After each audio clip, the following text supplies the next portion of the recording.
When he went to his bedroom, he opened the door and saw Mirabel asleep, cuddling with Stephen on their matrimonial bed. Daniel was shocked, angry, and heartbroken. He began to cry.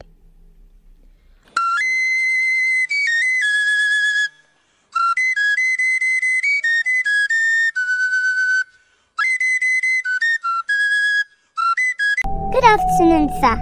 Please, could you take my sister and I to the nearest orphanage? My mother has just passed away and we have no one to care for us. Please, sir, help my sister and I.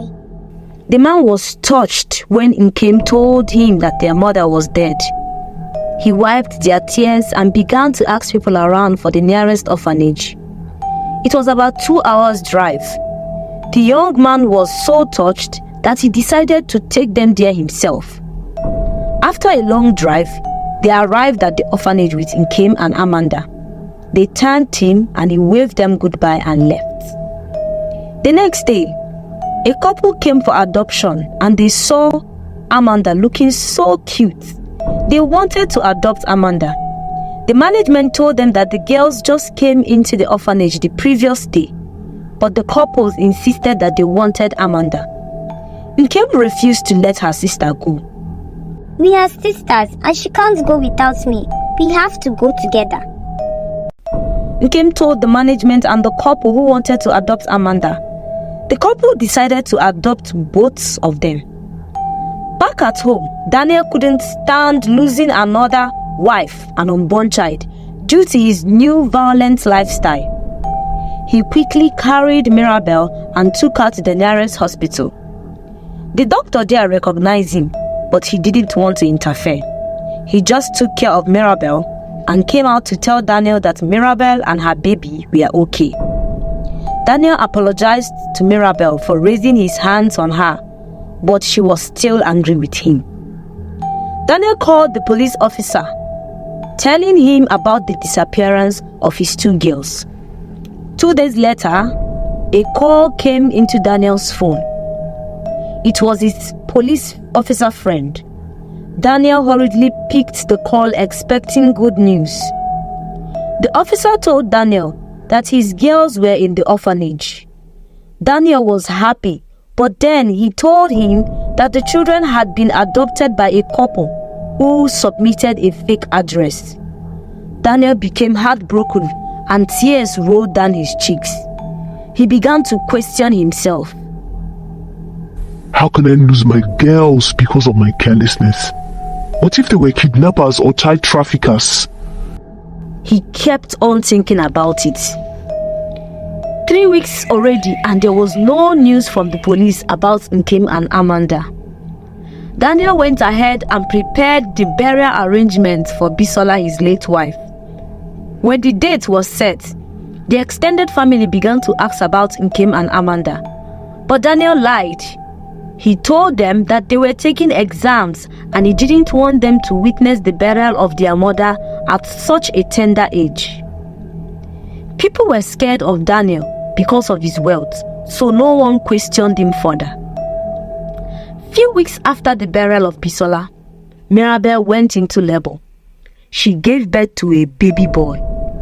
Joy came back into the life of Daniel. Although he did not know the whereabouts of his girls yet, he now had a son that he has been searching for. He named his son Eze. 6 months after the birth of his son, Mirabel came to Daniel one night and said to him, Honey, I have a male cousin who stays in Cameroon and makes intercontinental dishes. Please, can we allow him come stay with us so he can be cooking for us? Since I gave birth, I have a lot of chores to do. At least his presence can help me. Daniel accepted her request, and 2 days later, Stephen arrived at Daniel's house with his luggages. Days after Stephen started staying with Daniel under the same roof, he started complaining to Mirabel. He said he was not comfortable with the way Daniel touches her. Mirabel asked him to be patient.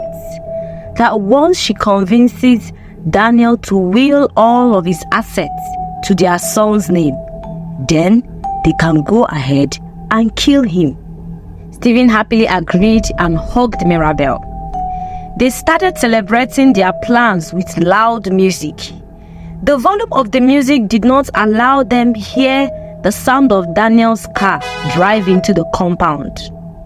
Meanwhile, after Nkem and Amanda were adopted by the unknown couple, they took a taxi and dropped at a location.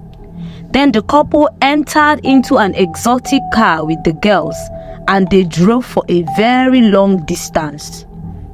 Nkem was beginning to get scared because the couple had told the management in the orphanage that they lived in the same city. After a very long drive, they arrived at a big mansion. The couple, Mr. and Mrs. Ralph, showed the girls around and told them to feel at home. Back at Daniel's house, Daniel walked closer to the door, wondering why his wife would be playing such loud music. He had come back home to pick up an important document which he had forgotten. His phone rang suddenly, and it was the police officer calling him. He told Daniel that his daughter has been found. Daniel was filled with joy that his girls were still alive. The police asked him to come to the station immediately. He wanted to tell Mirabel about the news, but on a second thought, he decided to go and find his daughters first. When he arrived at the police station, the police told him that it was a very powerful family in the West that had adopted his children. The police officer asked Daniel to go and bring the birth certificate of his daughters so that he can claim them back. Daniel was stubborn and insisted on going directly to the location. He left the station and traveled down to the west. He called Mirabel on the phone, telling her he had an emergency trip which would take him 2 days. So after a very long drive, with the directions and questions he asked on the way, Daniel arrived in the big compound of Mr. Ralph.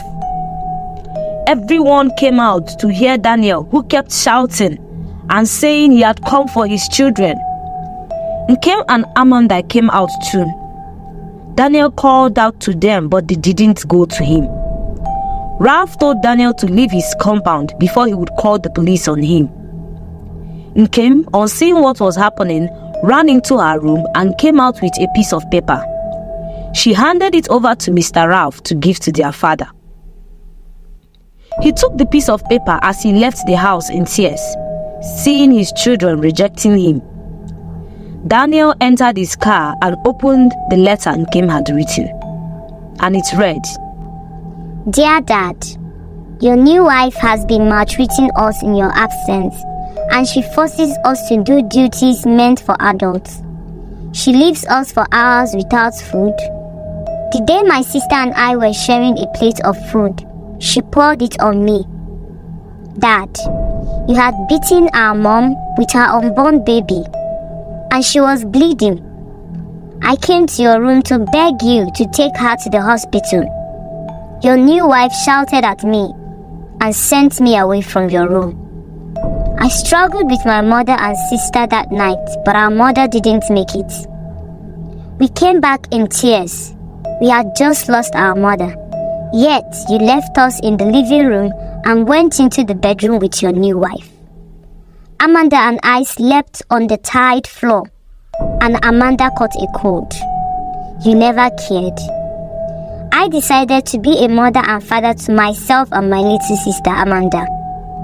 Your wife was plotting to kill us with the man called Steve and then poison you. If you see this letter, just know that I and my sister has left the house. The daughters you don't care about, Nkem and Amanda. After reading the letter, Daniel cried the most. He drove straight to his house to confirm if Steve was the same guy his wife had introduced as her cousin. Daniel arrived very early in the morning. He slowly opened the door with his own keys. When he went to his bedroom, he opened the door and saw Mirabel asleep, cuddling with Stephen on their matrimonial bed. Daniel was shocked, angry, and heartbroken. He began to cry. At Ralph's house, Ralph asked Nkem how they arrived at the orphanage if their father was still alive. Nkem explained everything to Ralph and how their father's new wife was maltreating them and wanted to kill them. Ralph promised he wouldn't let any harm come to them. Back at Daniel's house, Daniel closed the door slowly, went into his car, and drove out of the house. He stopped at a location. He was filled with regret and he was heartbroken. He realized he had lost his wife who loved him and never cheated on him. And the girls that he never cherished were being adored by others. He went in search of diamonds and lost gold. Daniel promised himself that he was going to bring his girl back home. Another realization dawned on Daniel. If Mirabel was sleeping with Stephen, it only means that the child she gave birth to was not his. He was heartbroken again. But then he made up his mind that he was going to play the games with Mirabel and Stephen. So he stopped eating in his house to avoid being poisoned. 2 days later, Daniel came back to his house and met Stephen feeding Mirabel. He just walked past them and connected his phone to the speaker in the living room. Mirabel was shocked to hear everything she had been discussing with Stephen from the speaker, even when they were making out. Later that evening, when Daniel retired to his bed and was sleeping, Stephen and Mirabel came into his room. They brought out a gun and pointed it at Daniel's head, while Mirabel brought out some documents, gave it to him, and asked him to sign it. Daniel asked her why she was doing this to him. He asked Mirabel how she made him fall for her tricks. Mirabel told him everything that was planned by she and Stephen. Well, this is how it all happened. Stephen had a bad day at work. He was at the beer parlor drinking away his sorrows when he overheard you telling one of your friends how much you needed a male child and that your wife could only give you female children. You were opening your big mouths everywhere. So Stephen decided to track you, and we discovered that you were rich. And so we came to present you with what you wanted and take what we wanted. I was already pregnant before you slept with me. Daniel realized that he had been played all along. Out of pain, he signaled to the policemen who had been surrounding the building with his men. They came inside and arrested Mirabel and Stephen. 2 days later, someone called Daniel on the phone. He answered, and it was Ralph calling him. Mr. Ralph invited him over to his house. Daniel didn't waste any time but quickly got there after a long journey. The kids were ready to go back with their father. Mr. Ralph told Daniel that his daughters were very smart and had just saved them from being barren forever. Daniel thanked Ralph and promised never to neglect his girls anymore. Ralph told Daniel that he was going to give the girls 30% of his properties.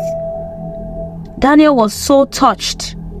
He told the girls to stay for the holidays and that he would come back to take them. As Daniel drove up, he stopped at a quiet place and began to speak to himself.